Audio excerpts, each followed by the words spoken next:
If you missed it, we're going to catch up on a few of the Pelosi highlights made a point of suggesting that your decision on whether to stay from in the race President is still Biden's open. George press Clooney conference and today. a handful of lawmakers have called on you to step aside. Reuters is reporting tonight that UAW leadership is concerned about your ability to win. UAW just endorsed me, but go ahead. Thank you. The My conference. question for you is, how are you incorporating these developments into your decision to stay? And separately, what concerns do you have about Vice President Harris's ability to beat Donald Trump if she were at the top of the ticket?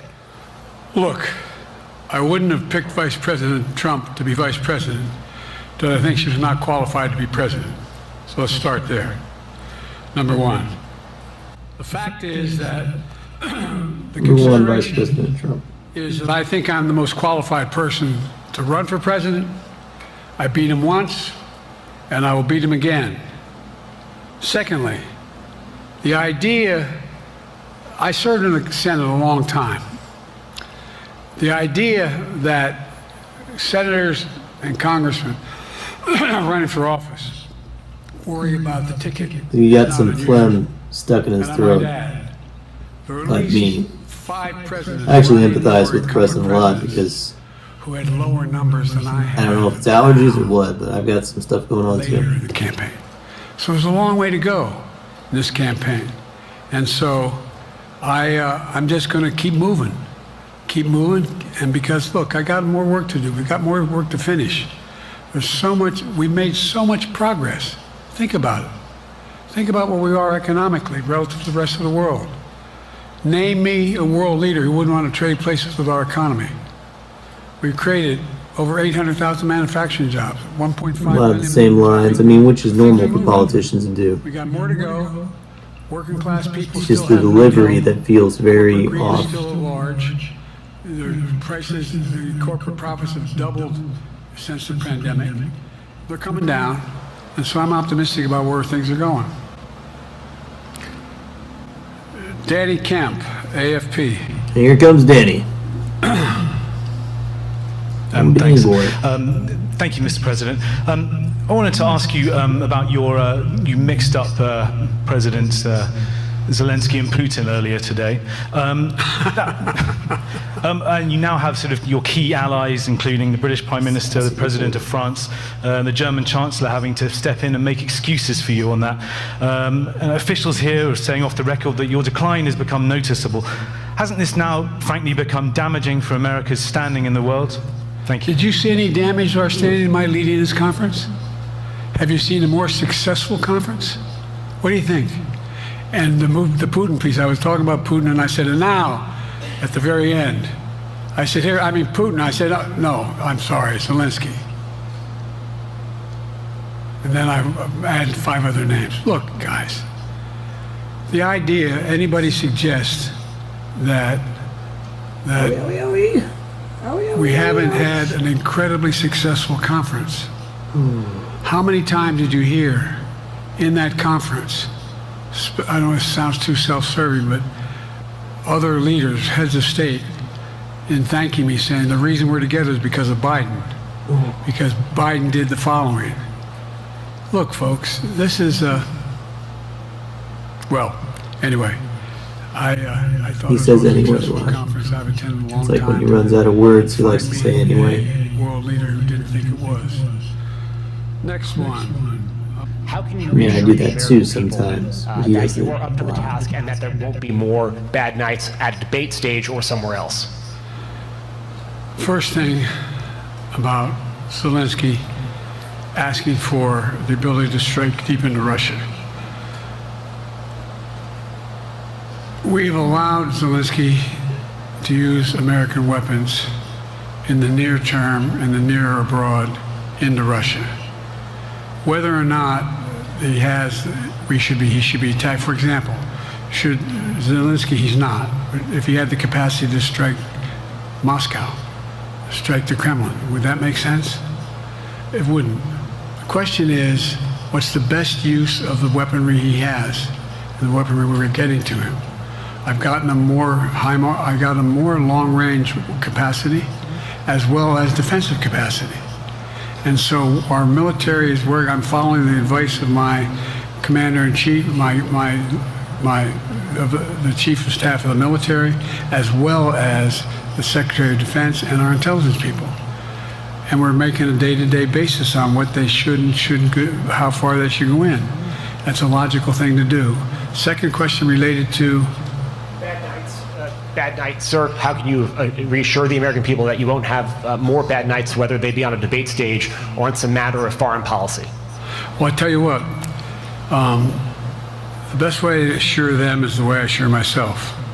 And that is, am I getting the job done? Am I getting the job done? Can you name me somebody who's got more major piece of legislation passed in 3.5 years? I created 2,000 jobs just last week. So if I slow down, I can't get the job done. That's a sign that I shouldn't be doing it.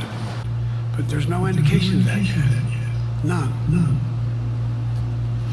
It's not really a good argument.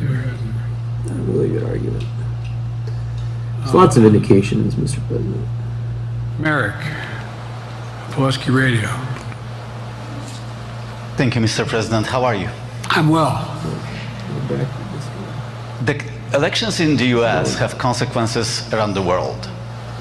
You have pretty high standing in Europe. I just asked President Macron about you, and he said we are happy to have him as the President of the United States. But there is a concern. Many people in Poland and across Europe are worried that the former president may win the election. And there's a lot of concern that Donald Trump may weaken NATO, stop supporting Ukraine, or push Ukraine to give up territories to Russia. They're correct. And yourself was warning just 2 minutes ago about it. So my question is, do you think that Europe will be left on its own if Donald Trump wins the election? And what's your advice to European leaders to prepare for possible US disengagement? Well, look, I think, This question was really good. how can I say I like this it the without best of all the sounding questions. too self-serving? I'm not having any of my European allies come up to me and say, Joe, don't run. What I hear them say is, you've got to win. You can't let this guy come forward. It might be the same It'd be a thing. disaster. It'd be a disaster. This is one of the sad things, is that I don't feel like a lot of politicians are One actually of his rallies, don't hold with this recently. speaking their mind. Of course, as a foreign politician, that would probably be taboo to do so. Foreign policy has never been his strong point. Interfering with an He election seems to have an affinity or sharing an to people opinion. who are authoritarian. It is not Yeah, fault listen to other that people, Ukraine Mr. President. succeeds, that the European alliance just stays your strong. You may team. recall, People that are no one trying was to talking please about you. Finland joining NATO. I remember talking to Putin right after we got elected in Geneva, and he was talking about what we should do. We couldn't be in Eastern Europe, etc. And I said, you're looking for the Finlandization of Ukraine, because you're going to get the NATOization of Finland. And about 4 weeks later, I got a call. No, that's not true. Probably 5 months later, from the president of Finland, could he come and see me? Because in my office, I invited him. We're doing well. So, with that, do you Jumping want in. to follow up on any of that you just asked me? Jumping way ahead.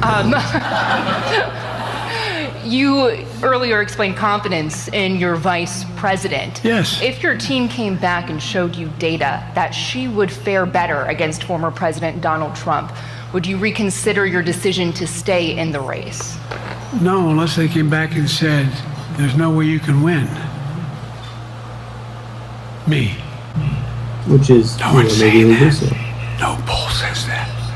And that's a fact. Somebody should be saying This ends that. tonight's press Reporters conference. are literally laughing at the president. Thanks, I mean, I felt everybody. like that's what was going on. The guy from Britain, the people there just laughed at him. Laughing out This loud at the concludes- president. Respectfully, That's earlier sad. you misspoke in your opening answer. You referred to Vice President Harris as Vice President Trump. Right now, Donald Trump is using that to mock your age and your memory. How do you combat that criticism from tonight? Listen to him. This concludes tonight's press conference. Thank you, everybody. Yeah, Thanks, he used to say these little one-word lines as he walks off.